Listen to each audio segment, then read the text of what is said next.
მოგესალმებით ჩემო ძვირფასებო. პატარა პაუზა გამოგვივიდა, მაგრამ ირმას ხმაური კვლავ დაგიბრუნდათ და მინდა გისურვოთ წარმატებები ბედნიერ და ევროპულ საქართველოში ჩვენ რო გაგვიხარდება ისეთ საქართველოში გვეცხოვროს. და ასე რომ თქვენი თანადგომა ჩვენთვის მნიშვნელოვანია, ამიტომ გააგრძელეთ ჩვენი როგორც მოსმენა, ასევე გამოწერა YouTube არხზე სტუდია ანტიბიოტიკი, თანაც იქ ჩვენ ძალიან ბევრი სიუჟეტები გვაქვს ადგილობრივი გურის რეგიონის რეალობიდან, პრობლემები და სხვადასხვა თემები, რომელიც აქტუალურია დღეს, ასე რომ გვისმინეთ, გამოგვიწერეთ და არინანებთ, მიყვარხართ ძალიან. ახლა ჩვენს ქვეყანაში ისეთი ამბებია ჩემო ძვირფასებო.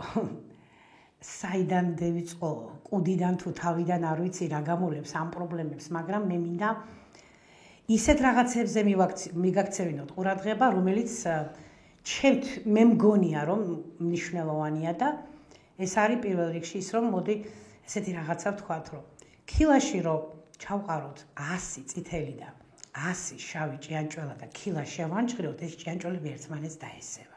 ზუსტად ასე გვიკეთებს რუსეთი.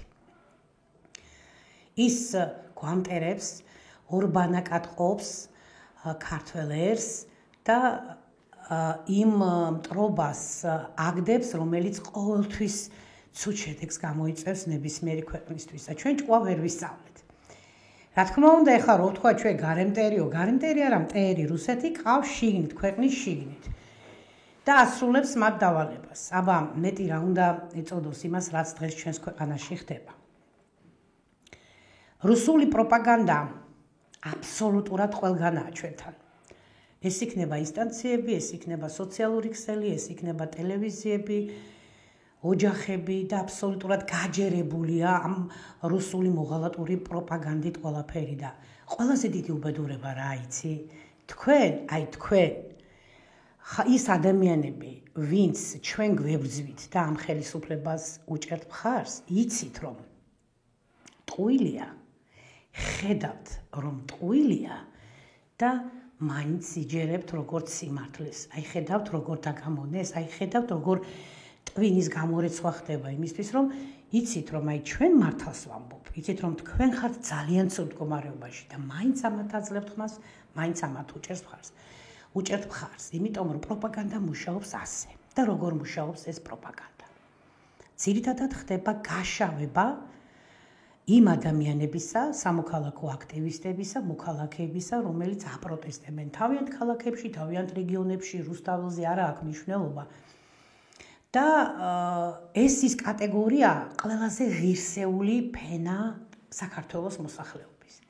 ხო და მიდის ჩვენი აი ამ მებრძოლი ადამიანების გაშავება, იმიტომ რომ ხმის ამომღები ამ რეჟიმის წინააღმდეგ, უსამართლობის წინააღმდეგ აღარ დარჩეს არავინ ქვეყანაში. ასევე უტევენ კრიტიკულ მედიებს, არასამთავრობო ორგანიზაციებს, სერიოზულად ხდება მათი დაბარება და ესე ვთქვათ, ბრალდება არის სახელმწიფო გადატრიალების, ესე ვთქვათ, მიანიჭეს ესე ვთქვათ, სახელმწიფო გადატრიალების მცდელობა. ეხლა მე გეტყვით და გაგახსენებთ თქვენ. ჩვენ ყველანი, მათ შორის ქართული არასამთავრობო ორგანიზაციები, შარშან ოქტომბრის არჩევნებზე ვიყავით საარჩევნო კამპანიაში ჩართული. იყო ასე? ფეხი გამომეხლიფართა ქალს იმდენი სოფელი მე ვიარე გურიაში რომ წამოვით არჩევნებზე და მიიღეთ მონაწილეობა. რა ის გადამტრიალებელი ვარ. მაშინ გადატრიალება რომ მინდოდეს, ვეთყოდი არ წახვიდეთ არჩევნებზე და დევიკავოთ ფიშტო ხელშიო, ხო? ხო და მთელი არასამთავრობო ორგანიზაციები პლუს კიდე სადამკვირვებლო მისიაში ვიყავით და ვაკვირდებოდით არჩევნებს. ჩვენ გვინდოდა კანონიერი არჩევნები.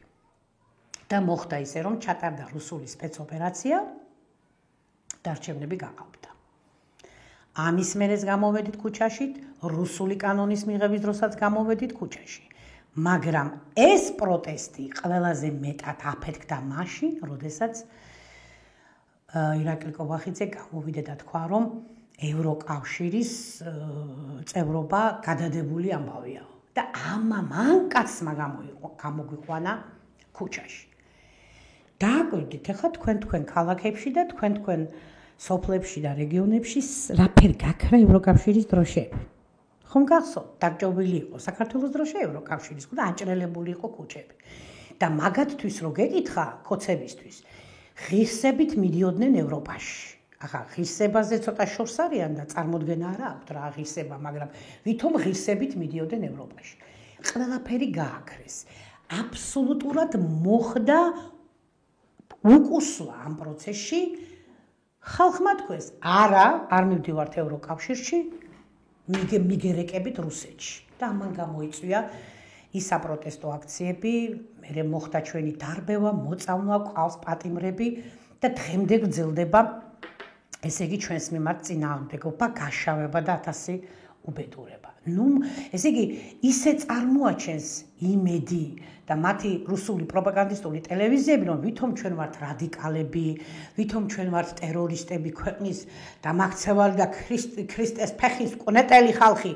ამ დროს თუ თქვენ თუნდაც რამდენიმე დღით გამორთავთ ამ იმედს, მიხვდებით, რომ გაიხედეთ ხალხმა ქვეყანაში რა ხდება, როგორ იზოლაციაში, როგორ ეკონომიკურ კრიზისში, უბედურებაში, წუმპეში უნდა დაგვაბრუნონ და ჩვენ ის ხალხი, ვინც ვიბრძვით და ვეწინააღმდეგებით ამ რეჟიმს, თქვენ ქვას გვესვრით, ტალაღს გვესვრით და ჩვენს გვერდით არ ხართ. აი ამას აკეთებს პროპაგანდა. ამის თქმა მინდოდა თქვენთვის. გამონაკლისი არც მე ვარ. ერთ-ერთი რიგითი აქტივისტი გურიიდან. ვინც მიცნობთ, ვინც არ მიცნობთ, მე უნდა გითხრათ, რომ მე უკვე 31 წელია ვასწავლი სკოლაში, ვარ პედაგოგი, სამოქალაქო განათლებას და ისტორიას, ვარ გარემოს დამცველი და ვიყავი ჩემთვის ლამაზად გურიაში, ვცდილობდი გურიის, ესე ვთქვათ, ეკოსისტემის შენარჩუნებას, ვებძოდი მაფიას, ვიდექი ხალხის გვერდით, ვეხვეწებოდი სახელმწიფო ინსტანციებს, რომ დავზოგოთ, შევინარჩუნოთ, ნუ ავაოხრებთ, ნუ დავბომბავთ ყველაფერსო და უცებ 2022 წლიდან გაძლიერდა ეს რუსული, ესე ვთქვათ, პროპაგანდა ქვეყანაში, უკვე მივხვდით, რომ მივდივართ ჩილო და გამოვედი ქუჩაში, ისე როგორც გამოვიდა ჩემი მეგობრები, მერე წამოვიდა რუსული კანონი და ვიბრძვი დღემდე. დამაყენეთ ნენა სახში, არ დამაყენეთ სახში. ხო და ახლა მე 9 აპრილის თაობის წარმომადგენელი, რომელიც ვერ ვიტან ჩემი ქვეყნის ბოლო დამპყრობელ რუსეთს, რომელმაც გვაგინა, შეგვაგინა, დაგვაქცია, გაგვიუპატიურა დედები, შვილები, ძმები დაგვიხოცა, მიწაწყალი წაგვართვა 250 წელზე მეტია, სისხლს წოვს და საშუალებას არ გვაძლევს თავისუფალ, ამას როგორ არ შევეეწინააღმდეგე, მოვკვდები მაშინ. და ერთადერთი ბანაკი, სადაც რუსეთისგან გადარჩებით, განვითარდებით და თავისუფლება შეეძლო, გაიღო ეს კარი ევროკავშირისგან, არ გვეშვებებში. როგორ არ ვიბრძოლო? და ჩამოდის ევროკავშირის ელჩი გურიაში, ხვდება სამოქალაქო საზოგადოების წევრებს, ანუ იმ ადამიანებს, ვინც პროევროპელები არიან, ვინც წლები აიღწვიან, დაუშვათ იმისთვის, რომ ევროკავშირიდან ღებულობდნენ, ესე ვთქვათ, დაფინანსებას და აკეთებდნენ ქართულ საქმეს. და შევხვდით და ხელი ჩამოვართვით რა, ევროკავშირის ელჩს. ამაზე ატყდა მთელი ამბავი. რომ იმედის პროპაგანდისტული არხები, ეს პრემიერი კობახიძე, რომ ესე იგი, რას ქვია ევროკავშირის ელჩმა, ხელი ჩამოართვა, მე ყოფილვარ ვიღაცა, ესე იგი, რადიკალი, ოპოზიციონერი და რაღაცა უბედურება, თან პლუს კომიკოსი. ახლა მეტი კომიკოსობა რა, რომ ტიპი პრემიერი ჰეზბოლას და იმას ხვდება იქ მე ცაში რომ აფეთქა ისა ამერიკამ, ესე იგი ის ტერორისტებს ხვდებოდა კაცი ევროკავშირის ელჩს და იმას არ ხვდება და ლანძღავენ მთელი მთავრობა ლანძღავს ევროკავშირის ელჩებს და გერმანიის ელჩი ჩვენ დასაცავი დარჩა. ხო და რას ქვია ამაშო იზე ჩამოგართობს ბიჭო ხელს ეს მითხარი ერთი ლანძღავ თართხავ ებზვი და იზე ჩამოგართობს ხელს. ხო და ამასო რეზა დედა მე ჩემ თავს არჩევი იმეილ ჩარ დამართონ რამე გამოვდივარ მშვიდობიანად ვაპროტესტებ ჩემს მეგობრებთან ერთად არჩევნებით არ მიდიხართ ისი არ მიდიხართ, ასი არ მიდიხართ და რაცხანაირად ხომ უნდა მოგიშორდ და ვაპროტესტებთ, ვართ ქუჩაში, გამოვდივართ, ვცემთ, გვიჭერთ, გვაგინებთ, ლანძღავთ, მაინც ვიბრძვით. ხომ უნდა მიხდეთ რომ არ გავჩერდეთ? ხომ უნდა მიხდეთ რომ არ გავჩერდეთ? ამაშია საქმე და არ უნდა მოგატყუოთ თქვენ ამ ხალხმა ესენი საკუთარი ქონების და საკუთარი ძალაუფლების გადარჩენისთვის. შენ ფეხებზე გიდიხართ აგეს. ჩვენ ბოიკოტს უცხადებთ ამ არჩევნებს, ეს არჩევნები არა, ეს ისევე იქნება რუსული სპეცოპერაცია, როგორც გასულ წელს იყო და ამ ქვეყანაში ხალხო არჩევნები არ ჩატარდება, იმიტომ რომ ამის ნიადაგი თქვენც ხართ, მონამორჩილი ამომრჩეველი, რომელიც საერთოდ წარმოუდგენა არ გაქვთ რა განზომილებაში და რა მძიმე მდგომარეობაშია ქვეყანა და ჩააგდო ამათ ქვეყანა და თქვენ ამას რა თქმა უნდა იწვნებთ მე საკუთარ თავზე, მაგრამ უკვე გვიანი იქნება. ხო და ეხლა რა მინდა გითხრათ ეს ბანერი რო გამოფინეს ეს კალაძის იმაში მელიქიშვილზე. ჯერ ერთი ეს იყო ძალიან დიდი შეცდომა, იმიტომ რომ იქიდან იწყება ყველა საღამოს საპროტესტო მსვლელობა და მიდიან რუსთაველისკენ და ახლა კალაძი რომელი იგი მყავს ახლა მაი კაი გამოსაჯგიმი იყოს იქ და ნუ იცით რომ ესე იგი ამას მოყვა რამდენიმე დღიანი ძალიან სერიოზული პროტესტი და იქ როგორ გამოუშვეს ტიტუშკები და ყველაზე სამარცხვინო ამბავისა რომ ერთი ტიპი დღისით იმედი ჟურნალისტია და ღამე გადაცმული ტიტუშკა.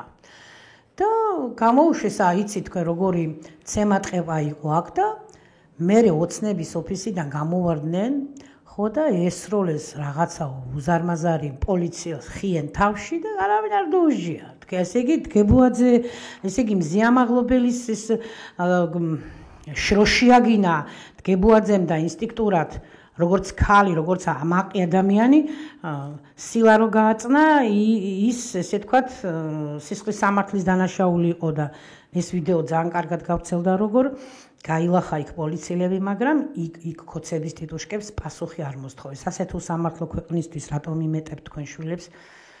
ძალიან მაინტერესებს და ისე ზოგადად მე ვფიქრობ რომ კალაძის ბანერზე უკვე აღარ ღის ყურადღების მიქცევა, იმიტომ რომ დაანებეთ თავი კალაძე რა და მისი ბანერი რა იქნება, თავმოყარე ძაღლი არ მიაფსამს მაგ ბანერს და დაანებეთ თავი და ქვეყანას მივხედოთ. ეხლა ვითომ დაიწყენ ესეთი კამპანია რომ ისა ვებძვითო კორუფციასო ეს კორუმპირებულები და ვიღაცა 600 მილიონი გაუთეთრებია დედა გამეცინა რაზე იცი რამდენი წელია საქართველოში შავი ფული თეთრდება და კეთდებიან შავი დედალივით მაგენი ჩვენ მივალთ უკან ხო და ახალი ამბავია მაგის სულთა მიუნჰაუზენის თავგადასავალია იმიტომ რომ ყველამ ვიცით რომ აბსოლუტურად დაწყებული პეტერე ჩინოვნიკიდან ასე ზევამდე ჩაფლური არიან კორუფციის ჭაობში და ფულის გათეთრებაში და რამდენი ჩვენ არ ვიცით კიდე იმდენი სიკეთე ჩვენ. ასე რომ ახლა მოდის 4 ოქტომბერი მაგენის არჩევნები ჩვენთვის საპროტესტო ამბები და მე რა თქმა უნდა არ მივდივარ არჩევნებზე, ძალიან ჩემი ბევრი მეგობარი არ მიდის არჩევნებზე და ჩვენ მივდივართ რუსთაველზე. რომ გავაპროტესტოთ არარუსეთს, არარუსულ რეჟიმს საქართველოში. იმდენი ხანი ვიბრძოდით ბოლო დამპყრობლის წინააღმდეგ, იმ ხელა მსხვერპლი გავიღეთ, რომ ჩვენ გაჩერებას არ ვაპირებთ. მინდა გითხრათ, რომ ჩვენ არა ვართ დალხინებული, ჩვენ ვართ ყველანაირად შევიწროებული რეჟიმისგან, კაცმა არ იცის კიდევ აწერ რას მოიფიქრებენ ჩვენ საწინააღმდეგოდ, მაგრამ ჩვენ უკან არ დავიხეთ, იმიტომ რომ დასაკარგი ჩვენს უკან არის სამშობლო და ღირსება და იმ დღეს მოვკვდეთ რუსებს რო დაუჩოქოთ ბიჭო, ბრძოლა ბოლომდე. მიყვარხართ ძალიან მიყვარხართ.